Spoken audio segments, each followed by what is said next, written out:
There's a surprising result and a potentially troubling sign for Democrats coming from Election Day 2015.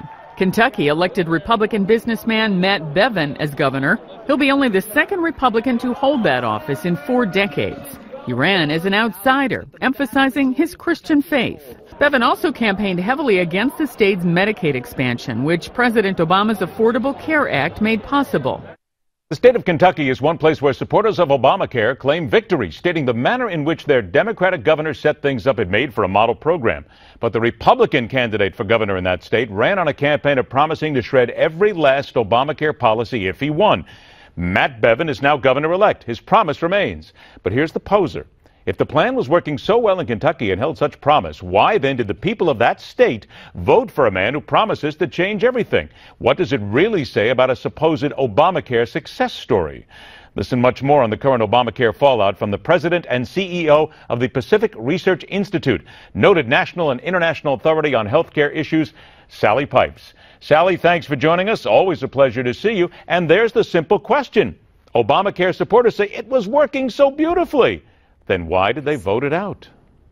Exactly, Ed. It was very interesting that Matt Bevin won because the pollsters all said he didn't have a chance, but he won a resounding victory. And as you say, it's obvious that the people of Kentucky do not like Obamacare. They already saw that the co-op, the cooperative insurance company, went down in Kentucky, leaving 51,000 people without health coverage. Matt Bevin has said that he will get rid of the Connect, the Kentucky State Health Exchange.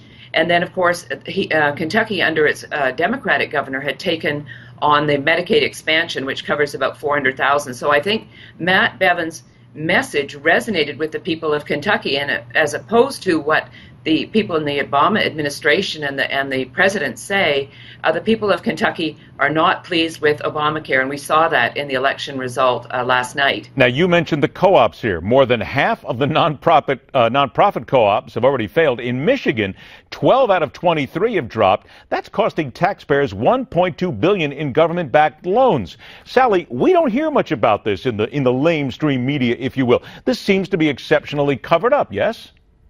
Well, exactly. These co-ops were included as part of the Affordable Care Act because we were told that they would increase competition in the insurance industry and lower the cost of premiums for the American people in the states that had co-ops. But as you say, with Michigan going down yesterday, 12 out of 23 of the co-ops have failed, affecting 740,000 people no longer having insurance. And the federal money that went in first was about $2.4 billion.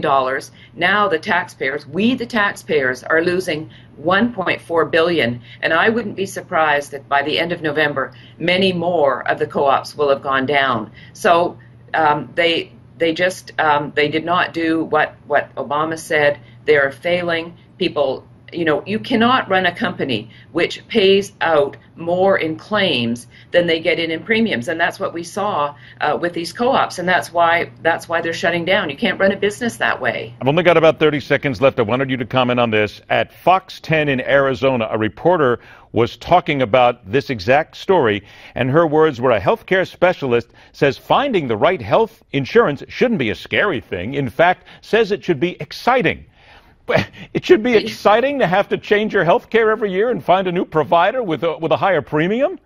Well, as I like to say, figuring out health care is similar to unraveling an onion. Many layers and many tearful moments. The American people are not enjoying having to look for health coverage on the exchanges, which open enrollment started on Sunday, November 1st, and we're seeing that the number of people that are going to sign up for 2016, according to Mrs. Burwell, Secretary of HHS, will only be 10 million, half of what the Congressional Budget Office had predicted for next year. A complete and utter disaster, as you and I have talked about in the months prior to this.